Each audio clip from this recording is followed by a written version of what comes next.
are live. Okay, we're live on Facebook, and Kathy, take it away. Thank you, Justin. We're on the set of Worldwide Business, joined with Ted from Solar Wolf Energy, and we've had just a dynamic, fascinating conversation about your business, and it's exciting. Today's agenda got the suitcase in the Hey, Ted, what's up, man? How we doing? Pretty good, I'm pretty good. So I got questions, but first, how's your day going? It's a lovely day. There we go. So I've been going through the YouTube channel, been posting some videos. As you know, we've been getting pretty crazy with the upload numbers. But I've been seeing kind of a path and kind of where we're coming from. How did we get here? You want the story? Yeah, give us, please. All right, everybody's got one, right? All right, well, it's not exactly the most beautiful one, but it's a real one. So, all right, well, I'm working for a gentleman out in Boston, and we're doing like underground construction, utility connections, and stuff like that. And like I got a call from a former classmate that says, "Hey, look, he knows I'm into investing in stuff, and I'm making a really good salary. I'm getting paid well. Gentleman I'm working for, he's a decent guy. He sees the potential in me, and he starts trusting me to help him run his company, and it's going pretty well. And like how most things are, when things are going well, that's when you get temptation or whatever, right? So I get a phone call from a former classmate saying, "Hey, look, he tells me this. I'm a third owner of a business down here doing solar in Florida, and I think there's too many chefs in the kitchen. The guy I'm working with, I'm partnered with, it's him and his girlfriend and me." And he's like, "It just isn't working." He's like, "Would you be open to starting a solar company?" And at the time, truthfully, I didn't know the difference between a blue or a black panel. Like, to me, I didn't know. Like, I didn't even like subconsciously realize there were blue and black ones. I just realized solar panels, right? Like, I saw them, I knew what they were. I didn't know anything about them. It intrigued me, because I always got my ears open. But I said, well, let me take a look at it. What do you need from me? And he said, well, you if you can supply the working capital, I'm already in this space, and we can go from there. So, all right, I said, give me a week. This is on a Friday. I spent that weekend just thumbing through the internet, going through all solar everything, and like I just talking about it with my wife, who's incredibly supportive. And like none of this is possible without my wife. I need to say that very publicly, and a lot, because it's true. But so I run the idea by her, and we're out for a Sunday ride, me, her, and the kids, and we're just driving around I'm actually looking for houses. How many houses have solar on? And this is in Massachusetts in 2015. So like it's coming around, right? It's not nearly like it is now, but it's definitely building up. And one of those like, how did I not see this kind of moments happen? And I just made that decision, like right then and there. Her and I were driving. I'm like, we need to do this. And she's like, you need to do this, definitely. There's no question. There's no, whatever it takes, just do it. And I'm like, all right. And her and I are renting a single family house at the time. Big old colonial, big old farmhouse. And I'm like, okay. So I talked to the gentleman I started this with, and I've known him since high school. And we've talked on and off through the years, but very little. And obviously Facebook reconnected us. So I reached out and I was like, look, here's what I figured what we need to come up with for money and capital and everything else. I'm putting up all the money, and I'm going to quit my job, which I'm paying. I'm making a damn good salary. And my wife and me, we have 3 kids at the time. So I'm like, I'm going to commit to this full time.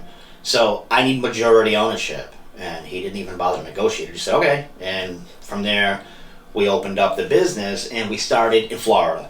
And come to find out, I was trying to focus on try to get the name out there, a brand. Almost immediately, I was trying to work on branding, right? I came up with the name and everything else. Like, branding to me has always been the same as like revenue. It's equal to, like, you need revenue to start a business, but you need revenue to keep staying in business, right? Branding to keep staying in business.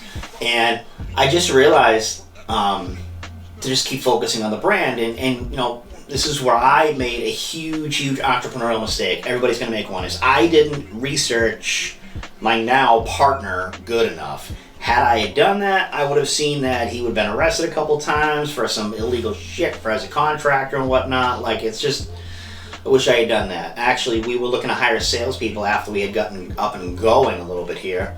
I was doing all the billing, all the financials, and all the interconnection with utility companies and learning as I went. Like, I had never done this. I just jumped in. And I'm not afraid to try anything, but I knew I could. It's like I know I can do it because I'm going to go all in and work as many hours as it took. So I took a closet in the house we were renting, and I put 2x3s, and I screwed them into the wall on 3 sides in a house we were renting, not even our house. And I just put a piece of plywood over that, and I made a desk. I'm like, this is it. And I got a laptop, and I literally said to my wife, and we laugh about it to this day, I'm like, I'm going to build a huge multi-million-dollar company out of here. And she's like, I know you will, baby.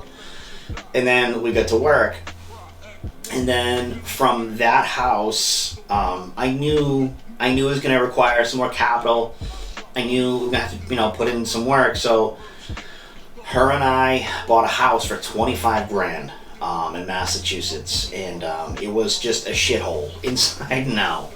But like, we bought it, and I knew what my expenses would be, right? So after that, we'd be good. I don't have to worry about too many things, worry about rent or anything. So we lived in a shithole, and then I took a whole bedroom of this house, and my kids are real little at the time, and so now we have my wife and I in one bedroom, the kids in another bedroom, so I can have this office.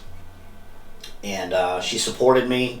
The house is a shithole, like I said, but she cleaned it top to bottom, the whole thing, made it like safe and clean, but it was not attractive. It was embarrassing, like just totally gross. It makes me laugh now, but from there, obviously, just spending like every minute I could trying to put like the company name online, finding sites, filling out surveys, whatever it took. And then we were starting to hire people down in Florida for salespeople, and then I had a salesperson from Florida call me and say, hey, have you done any background on your partner? And I'm like, no, why? So now I'm Googling this guy, and I'm finding all kinds of terrible stuff. And like, long story short, I'm finding out like this is not a guy you can be in business with, right? So at this point, we're already doing some work in Massachusetts. So I got plenty on my plate with all the interconnection forms from all the utility companies. We got bank financing for customers, and we're trying to sell systems. Like, this is a point in Mass where I can remember our first few customers where I would show up to your house, I would sell you the system, I would go to the town and pull the permit because I had all the licensing and everything already, because I've been in construction since I was like 15. I mean, I'm wearing work boots now. Like, this is just a typical Monday. And I'm just, like, I'm doing all the work. We're subbing on our installs to licensed electricians, and I'm seeing how much money I'm giving away to these guys, and I'm like, shit, I can do that, right? So, somewhere in this process, my partner and I, former partner, I find out that he's installing using the leads that Solar Wolf Energy was buying, and he's installing those leads in Florida with another installer, and keeping money, not telling me. So I find out he's doing this. I find out like he's using like money that I put in and that the business is now generating, and he's cutting me out without even telling me. So this individual's on probation for 15 friggin' years. So he's not doing like, little easy stuff. He's obviously a shithead, right? Like, he's, anyway. So we dissolve his interest because he never put any money in. He was taking money out against the operating agreement we had. Like, just, he's already on probation, and like, now he's embezzling and stealing money. So we remove him from it. Now I'm in this bedroom and I need help because like, it's just me. So I ended up bringing on, Taylor, obviously. So I ended up bringing on Taylor. She just got out of school. She's just, here you go. It's a perfect example of the people, like, Junior. Like, these are the people we have here. Like, she went and got her MBA, I think, in under 5 years while having a relationship and still working 30 hours a week. Like, just hustle. She just gets it done, right? So I recognize the fact that she's very much like me, which is just shut up and get work done. Like, there's no complaining, just get it done, you know, right? Just make it right.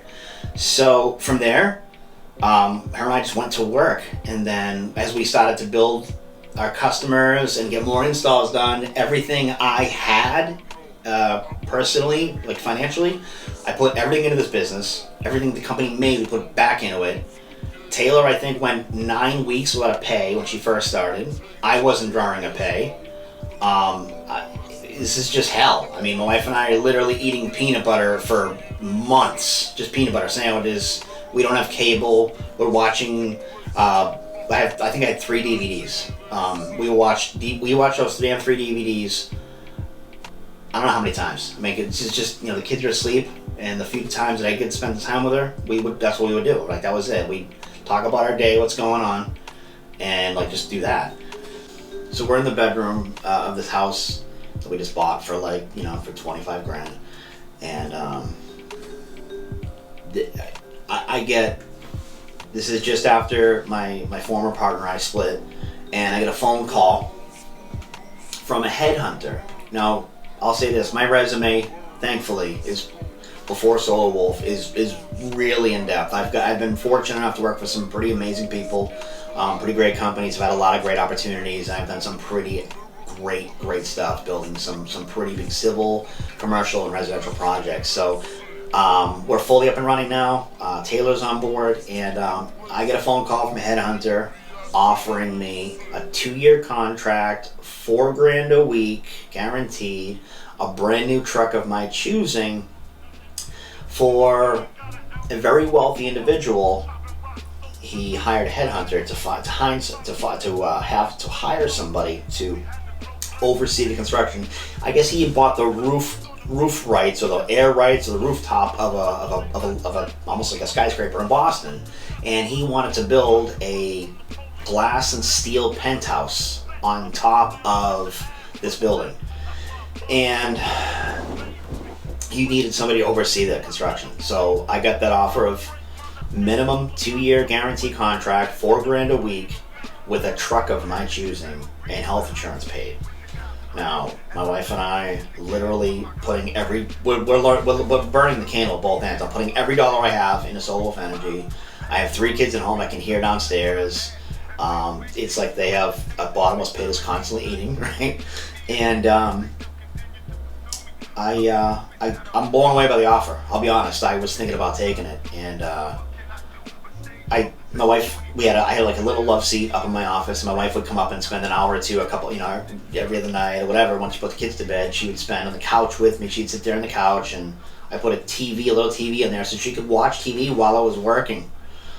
And we talk and laugh, and that was how we stayed connected through marriage and kept that relationship strong while I'm working like this. And I get this offer, and I said that, this is like 8:30 at night, right? So I said, well, can I have some time to think about this? He said, yeah. He said, you have a couple days. I said, okay. So I said, thank you, and I hung up the phone, and I said, babe, you're not gonna believe what just happened. So I got an offer, and I told the whole story because she kind of heard anyway. And I said, what do you think I should do? And she didn't even hesitate. She says to me, if you think you're only worth $4,000 a week, then take it. If you think you can be happy like that. It's not about the money. It's about, she knows that I need the freedom to expand and grow and create, and just businesses. That's just who that's who she married, and that hit me like a punch in the face.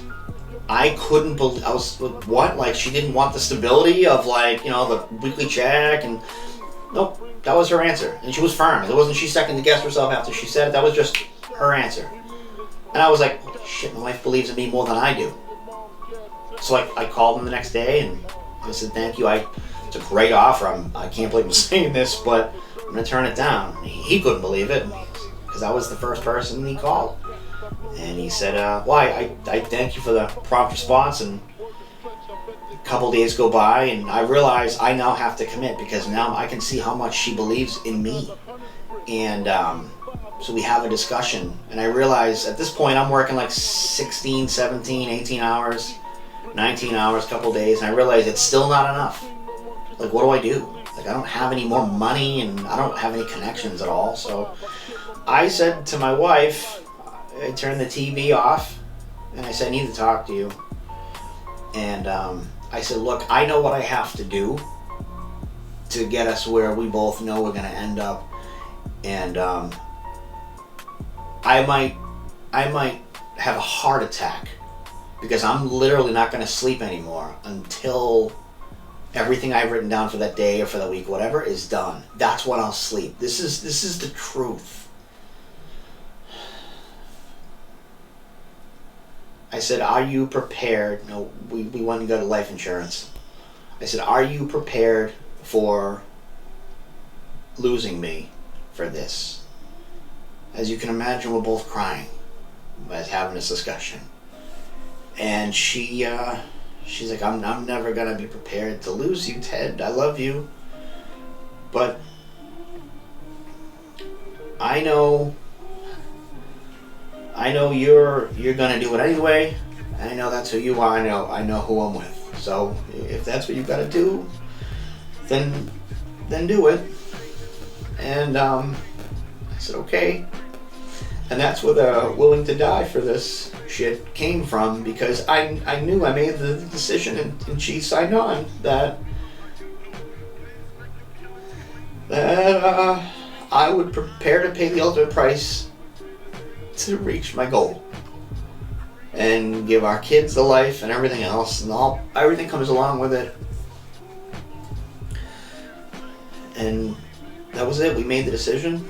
We cried and we discussed, and that's when she worked hard, which wasn't even, I think, was possible because she made sure that, to this day, full disclosure, I still don't keep a track of my health. I'll go a day without eating, not realizing it. She will text me, you need to eat today. It's like she's taking care of me. It's like she knows I'm like mentally checked out on my own well-being, and it's probably why I don't need sleep anymore so much, and I don't know. I don't know when I eat. I don't know when I drink. That sounds crazy. I am so focused. I don't know when I have eaten. So she has to still, to this day, text me, make sure you eat, or she'll text, like now my assistant, whatever, just like, she'll like, do I need to send her an email of like, make sure you eat today? Like, it's like that for me still. And I'm probably always going to be like that. But having a discussion of, getting life insurance and preparing to literally sacrifice your own everything for the goals of what you want and what you want for your family is real, and it was necessary. This went on for a little while, and then we rented an office in a basement in like a commercial plaza full of like shops and stuff. And again, just keep dumping everything we get into it, and then I'm like, you know what? The time has come for us to hire a master electrician in-house and hire some people, and that's how we did it. So we just started with our original installers, and two of them, I'm proud to say, and I'm honored to say, Ray and Angel, you guys are family, and I love you both, and you need to know that. And they're just amazing, both of them. They really are family. And they saw what I was trying to do from the get, which is incredible, because I think Angel was like 19, and I think Ray might have been like 25. And they saw it then, that young, to see the commitment that Taylor and I both had. And like it's not a secret, I was working 2 and 3 days before I would sleep. I would sleep on the office at the floor, I'd sleep in my chair. Every time we hired somebody, I'd give them my company truck, I'd give them my desk, and like, I'm still doing that. Like, we just moved over to that huge facility in Auburn. Like, I don't even have my office, isn't even set up yet. It won't be for the month. But that's how this place works. So we hired some in-house installers. Obviously the margins got better when we did that. I bought a work van. The typical, like, throwing 3 guys in a van, so I get seats for 2, like, you do what you gotta do. That only lasted for like about a month and a half, but everybody was on board and we just did what we had to do. And then, like, we just started to grow, and again, every dime we got, we put back into the company. I didn't take a penny out of the company until, I think it was like 19 months or 20 months or something like that. Was like my first paycheck. I mean, we would hire people in the office. It's just emotional because it was like, looking back, it was so hard. And I understand why most people don't make it, because the level of commitment and the sacrifice, and like not seeing my kids, and like just my wife just being amazing and just supporting without asking questions, no pressure, just supporting me, just whatever it took, I still kept the office at the house, and I would go to work there at the office in Grafton, and then I'd go home, and I would spend from Friday, 8 p.m. I'd get home, I'd go right to the office. My wife would meet me up there with like a sandwich, some chips, and a soda, or some water or something, and I would stay up there, and like Sunday morning she would come up. I'd be asleep at my desk. She'd knock on the desk, so I wouldn't be startled, and she'd have like more food ready, and she'd get up. She had food, she's like, you need to get back to work. She didn't say like, you need to stop this, or like you need to like spend time with me or the kids. She just kept believing, and I don't understand why. My kids would come up to the office and give me a hug before bed, and that was our life for years. For years that went on.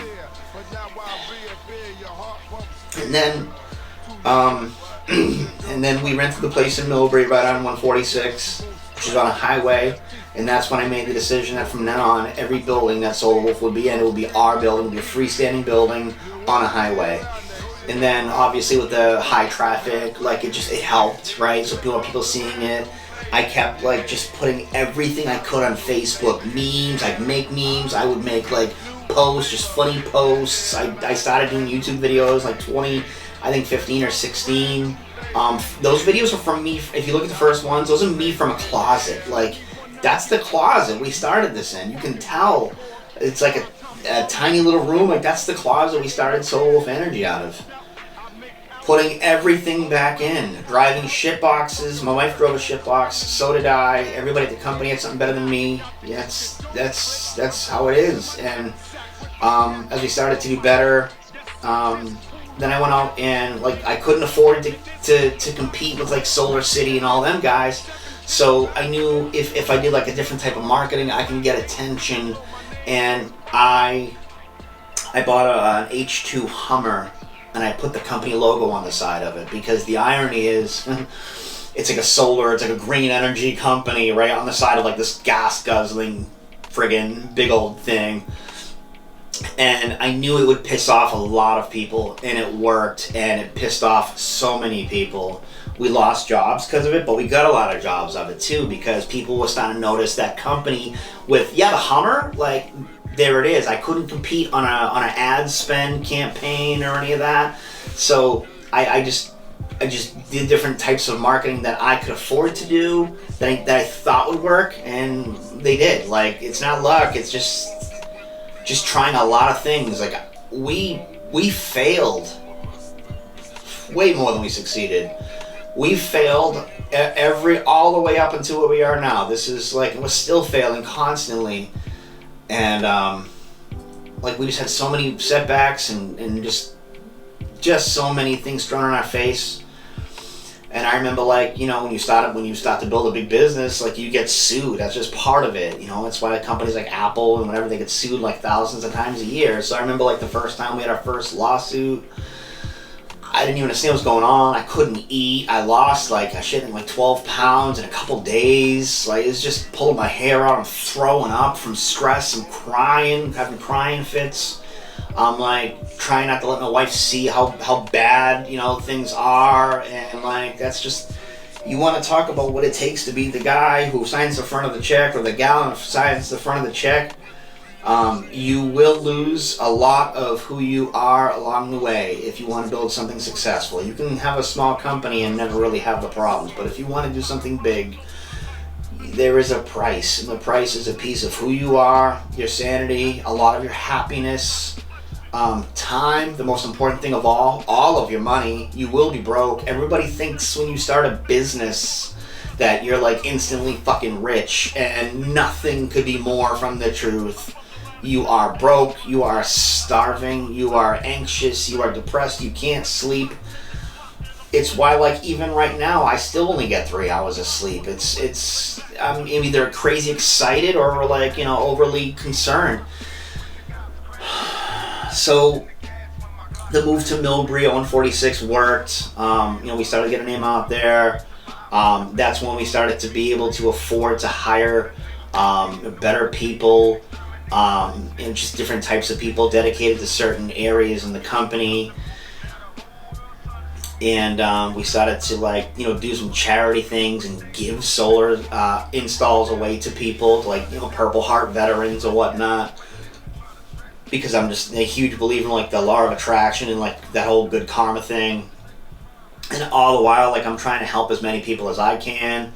If anyone wants to start a business, come by the office on Sundays. Like, if you know me on Facebook, if you're at my personal whatever, like, you remember those posts where I'd be like, hey, I'm going to be in the office all day Sunday. If you want to start a business, if you have any questions about whatever, come see me for like an hour or whatever.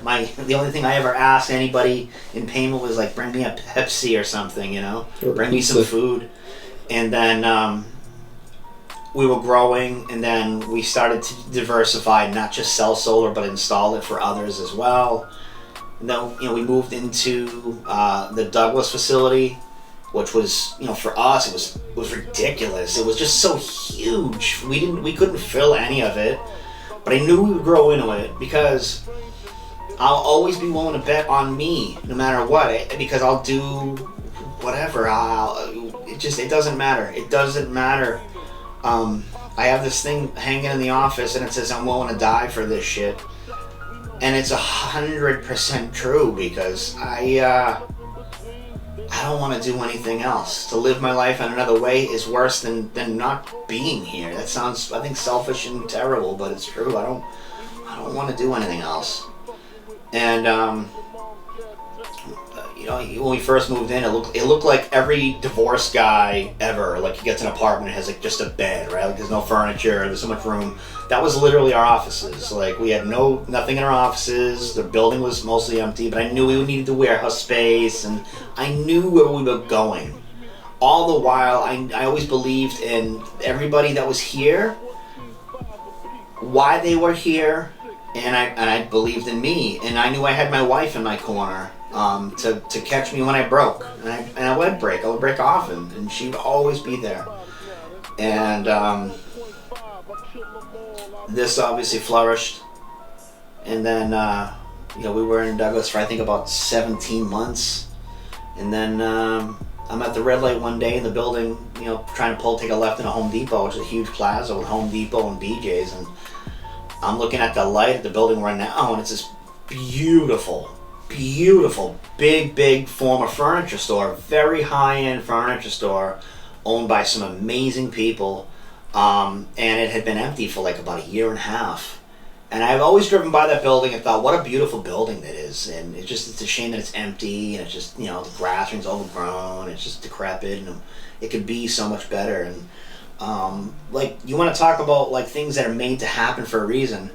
One of our sales guys that had been with me, another one, he's an awesome guy, he's been with me for a couple of years, he's like, oh, we used to rent that for the church upstairs. So I just happen to have a guy in the company that, like, used to be at the church, join the church, that rented the second floor of this building. And I got the owner's phone number. I called and I said, hey, are you interested in either selling or renting that building? And he said, who the hell are you, and how did you get my number? And then I convinced him to see me. So I drove up, I think it was like that, a couple days later, I drove up to see him. And we spent about 2 hours. I think it was the first meet we had. We spent about 2 hours and 45 minutes talking about family, life, what it takes to build a business and have a family, because he's a very successful individual as well. Far more successful than I am right now, and I can see why. He's an older gentleman. He's nearing 70, and he is he's like a gentleman that has done well in life, and he wants to give back. So I was probably more grateful for that hour and 45 minutes he got to, like, almost mentoring me, of talking to me about, like, having a business and having a family and how to try to successfully do both. We only spent 15 minutes negotiating the building, which is crazy. It's almost like it wasn't really important. We both knew we would come to this conclusion anyway. So we kind of both wrote numbers, and we both sat on it, and then we spoke over the next week or two. I went back up about 2 weeks later. We came to terms on it. Again, about another 2-hour meeting. We had cigars, and he was feeling me out, of course, as any prospective seller or landlord should. And he showed me a facility that he had then. It's beautiful. And long story short, we came to agreement, shook hands, and then after about 7 months of renovations and work in that building, now we're in it. And obviously the business is still growing. Everybody's seeing the dedication that each other has here. It's just wild, because I look back from it. I've got something like 23,000 hours worked logged at this point, and it's like, I think next month the company turns 5. If you do the math, I mean, so in the first 18 months I was doing 120 hours a week consistently. That's outrageous. And like, even now I think I'm down like 70, 75 at a minimum, consistently. But when I look back, like, it's only taken like less than 5 years to go from a closet to a Class A office space that's a former furniture warehouse next to an enormous Ford dealership, across the street from a huge Cadillac dealership, next to a Bertera Nissan place in Auburn. Like, that's a big new dealership. Home Depot and BJ's. Those are my neighbors, right? That's like the neighbors. So you can tell what kind of building this is and how big it is, right? On a major route that's on like a clover leaf of like 2 other highways. So to go from that to this blows my mind. Like, it's almost like, how the hell did this happen? This is crazy. And then the revenue obviously shooting up to go from, everything that I was throwing in to 8 figures and hitting the Inc. 500. No loans, no investors. I don't even have a college degree. I went to trade school when trade school was for like bad kids. It's the team around me. It's the dedication, I think, from the leadership, and it's the support from my family, my wife and my kids. I'm more excited about where we're heading, what's in store for the next 5, the next 50. But it always makes me emotional. It's always hard to look back at what this cost, because I look back and like, I missed my fourth child, my youngest son. I missed his birth because I was at work. I was in Pittsburgh. Like, you want to know the real cost is my wife's in the hospital because she's having a high-risk pregnancy, and the doctors are like, look, at this point he's only, I think it was 31. She's 31 weeks pregnant, and she's literally in the hospital and going to be in there for a while. And I'm supposed to have a meeting in Pittsburgh. And I'm going to drive out there, and this is one of those times where I said to my wife in the hospital bed, I'm like, you can tell me what to do right now. Do you want me to go to Pittsburgh or do you want me to stay home? And she said, nope, I'll keep the baby safe with me.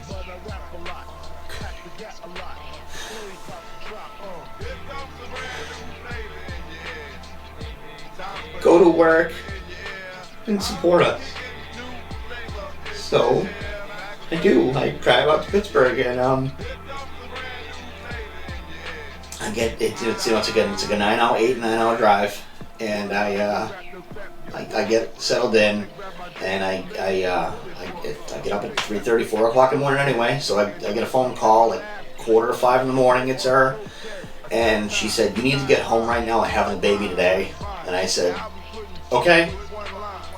I don't even remember. I don't know if I left some shit in Pittsburgh, because I just remember getting my truck and going. I don't remember if I put my fucking suitcase in my truck. And I drove like a fucking maniac through Pittsburgh into Boston, and then somewhere just outside of Scranton, I blow the transmission of my truck. So I'm speeding. I won't say how much, but I'm speeding, trying to get home because I'm about to have a son. And my wife's telling the doctor, my husband's on his way here. She explained the story, and they said, okay, we can maybe, we'll do our best, and we'll try to keep it together. And so I get to just outside of Scranton, and I find a Hertz, and I tell them, look, I'm on the highway. I'm in my truck. I just blew a transmission. I only have first and second gear. So I'm doing like 35. It's like the truck is just revving crazy. I'm probably gonna blow first and second gear. I explained the situation to the woman at Hertz, and she said, "I will have a vehicle ready for you." I give her everything I can over the phone. She literally has the car ready for me. She has the door open to the Hertz. Like, I walk and I give cop my license. I sign the paperwork. I didn't even look at it. She gives me the keys. I left my truck. I gave her the keys to my truck, and I just drove home in a rental car. That interaction, by the time I pulled in to the time that I got back on the highway, was 62 minutes. I missed his birth by 60 minutes. I mean, like, I probably would have made it had I not stopped, get off the highway, get gas and everything else. I probably would have made it. I would have been able to see my son being born. But I missed it because of work. And I'll never get that back. And that's the truth. I missed Salvatore. When you see this is summer. But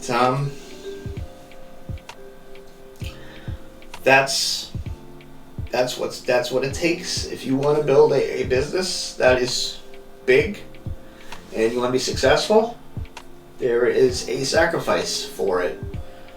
And anybody who thinks work-life balance is possible, it is. If you just want to be on a bowling league and want to, do fantasy football and work 45 hours a week, that's absolutely possible. But if you want to build something incredible, something people admire, and something you can be proud of, and something you can surround yourself with amazing people, there is a enormous cost. And would I do it again? Yes. I would do that again. I would, because my wife and I have talked about this at length, and I absolutely would do this again, and she would as well. We both grew up not in a good financial background. She's got just a woman that is just an incredible woman. That's her mom. And just the type of woman who never complains, just gets it done. And I grew up middle class poor, which is, you don't realize that you're poor until you get older. My cousin and I got a chance to speak about this recently, and it's, when you're a 7-year-old boy, an 8-year-old boy, you shouldn't know, because back in the 80s, bill collectors were not allowed to call after, I think it was like 5 p.m. or something. So, you shouldn't be a 7-year-old or 8-year-old boy knowing don't answer the phone before 5, Teddy. And I knew why, you shouldn't know that as a child. So looking back, I didn't realize we were, struggling. Because I had the sneakers, I had school clothes, but I didn't know, it was all on credit and we were hurting. So, I didn't want any of that for my kids. I sure as hell don't want to spoil them, but I don't want them to see that type of shit. Nobody should. But that's a big part of the drive and everything else, you know.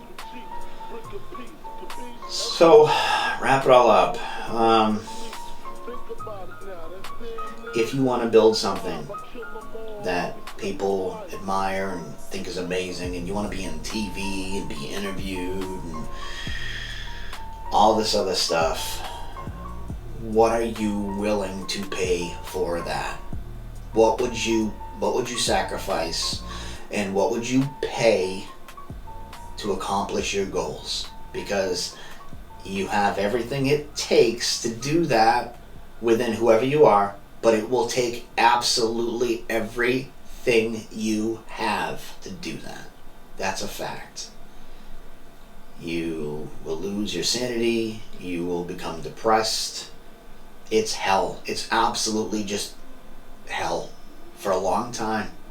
And even days now, I have days now where everybody thinks now it's just easy, right, for me. And there's days now where the implications are worse. They're heavier. They affect far more people, and I got to live with all that, and I got to take it home. And at the end of the day, like, that's on me. So the highs are way higher for sure. You know, being able to buy your dream house, all that stuff is cool, right? But the lows are lower too. So to anyone out there who wants to know, you know, how I did it without any loans or investors, or I didn't go to state college or an Ivy League school or anything. I just fucking worked. I was literally willing to die for this.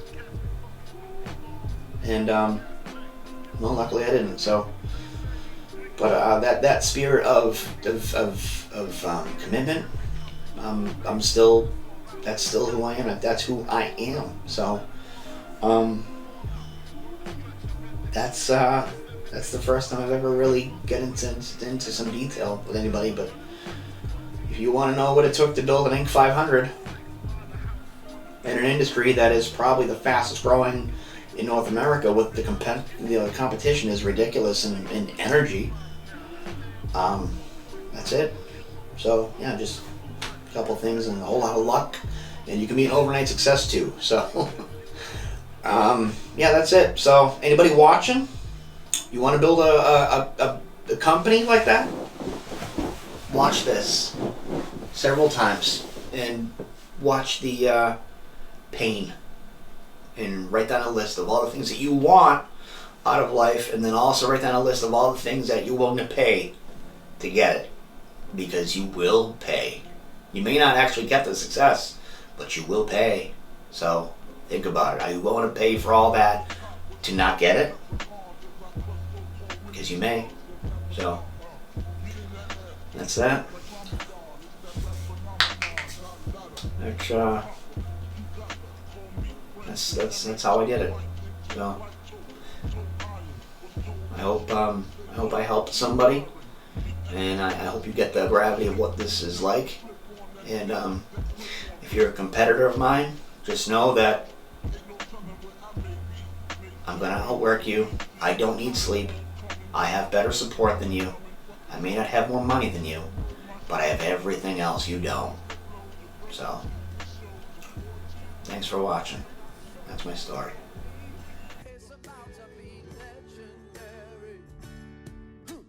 Ted Strzelecki. Ted Strzelecki is the chairman and founder of Solar Wolf Energy, a 5-year-old company that has over 100 employees in 2 dozen states, recently opened a new 20,000 square foot headquarters in Douglaston. Ted is active in many local charities supporting the local police and fire and other community organizations. Tell them the truth, but they think it's just made up. And providing free solar safety programs to local fire departments. And we just gotta hold on.